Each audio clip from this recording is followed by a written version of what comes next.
Bueno, y hace unos 2 días creo, no, ayer me parece que hablé justamente del caso de Micaela.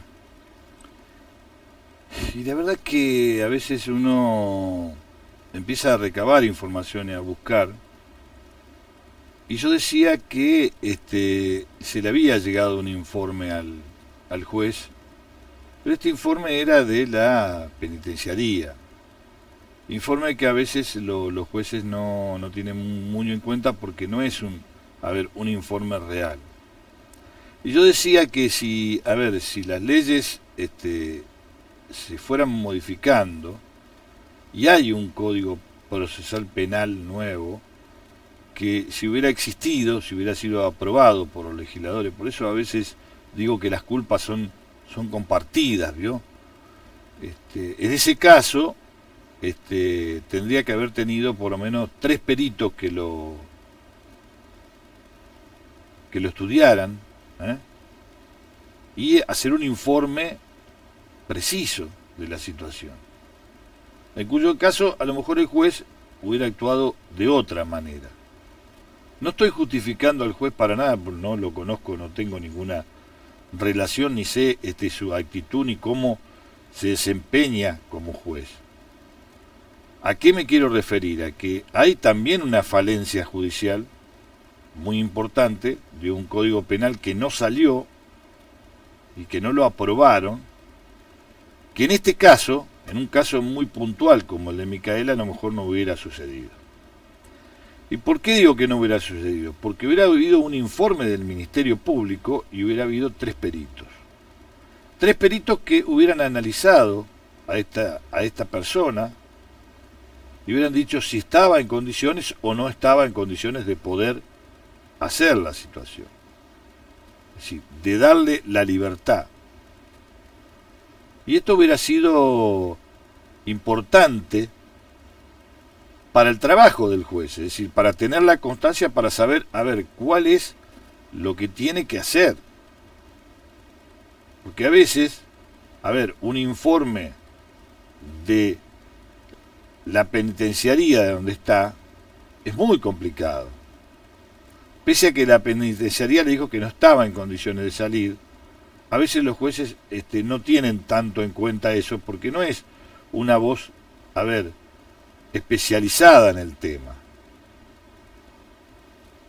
El juez se fue, pidió 20 días de vacaciones porque dice que está deprimido.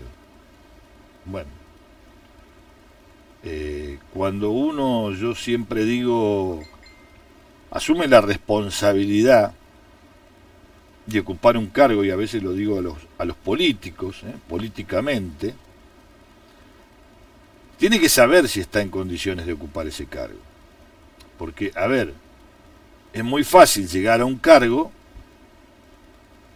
por amistades políticas, por cuestiones de compañerismo, por trayectoria, pero a lo mejor no estar capacitado para ese cargo. Eso lo hubiera tenido que pensar el juez Carlos Rossi antes de asumir el cargo de juez.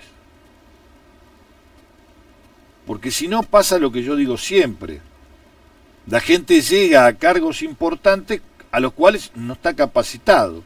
Y eso pasa en todos los ítems, ¿eh? Pasa también en los ítems políticos, pasa en los ítems también empresariales.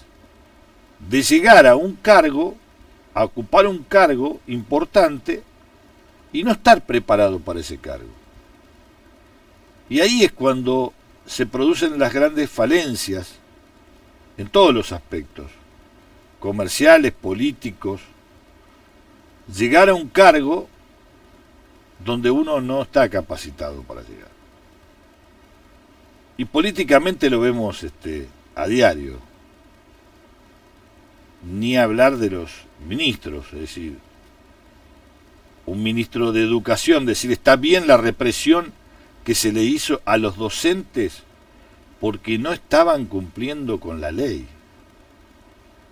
Es decir, está bien que yo los cague a palazo y los meta presos porque quieran hacer una medida de protesta donde no se iba a perjudicar a nadie, porque ahí no iba a haber corte de ruta, no iba a haber nada. Eso es que esté una persona en un puesto y no esté capacitada para ese puesto. Que sean títeres, ¿vio? Yo digo que a veces hay personas que llegan a los ministerios o a los lugares donde tienen que tener un desempeño, y hay dos clases: los que llegan por vocación y que llegan para hacerlo mejor, y los que llegan porque son los títeres de los que están arriba. Entonces, si le dicen esto es blanco, ellos tienen que responder que es blanco, por más que ellos vean que es gris o es negro. Ellos tienen que decir que es blanco. ¿Y por qué voy a todo esto? Porque, a ver, se los dejó a los maestros, y voy a salir en defensa de los maestros, con la bandera de poder parar a este gobierno nacional con lo que está haciendo.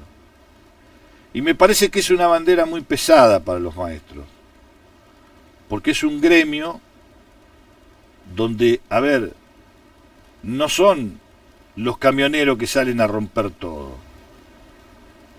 Son un gremio de gente instruida, de gente que está en otro nivel social y que trata de hacer las cosas lo mejor posible.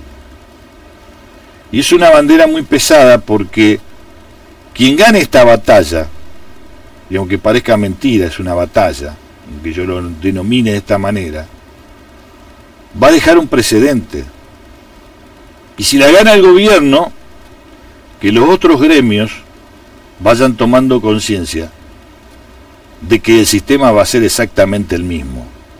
Va a haber represión, va a haber hostigación, y van a tener lo que le quiera dar el gobierno como aumento de sueldo. Esto es la realidad.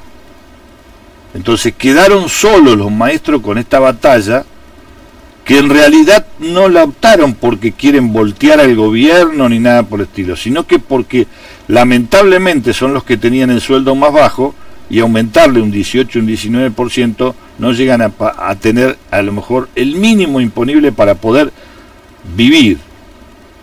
Entonces tuvieron que salir a tomar esa bandera. Una bandera que yo digo que muchos maestros, yo he estado hablando, y se sienten mal, porque parece que un sector de la población está en contra de ellos.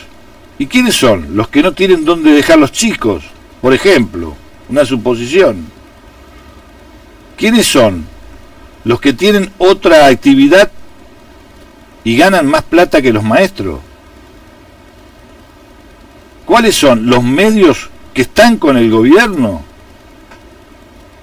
Pero nadie se pone a ver la situación del maestro.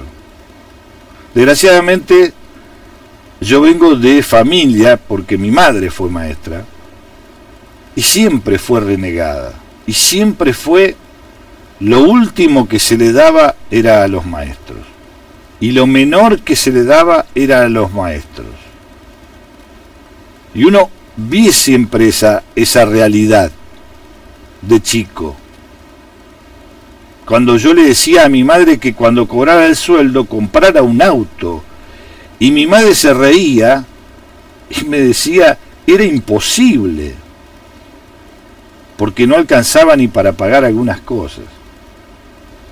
Entonces, si no nos ponemos a pensar que esas personas son las que educaron a todos los que hoy ocupan cargos políticos, ministeriales, empresariales, médicos, abogados, y no tenemos en cuenta eso para apoyarlos en estos momentos, y la verdad que mal que estamos, qué mal que estamos, porque todos, hasta los que no pueden llevar y descargar los chicos hoy en los colegios, tendrían que estar apoyando a los maestros, como estoy yo y como está toda la persona que entiende realmente que no hay ninguna otra causa acá que no sea económica, y que la gente lo único que está esperando es poder tener un sueldo digno, nada más.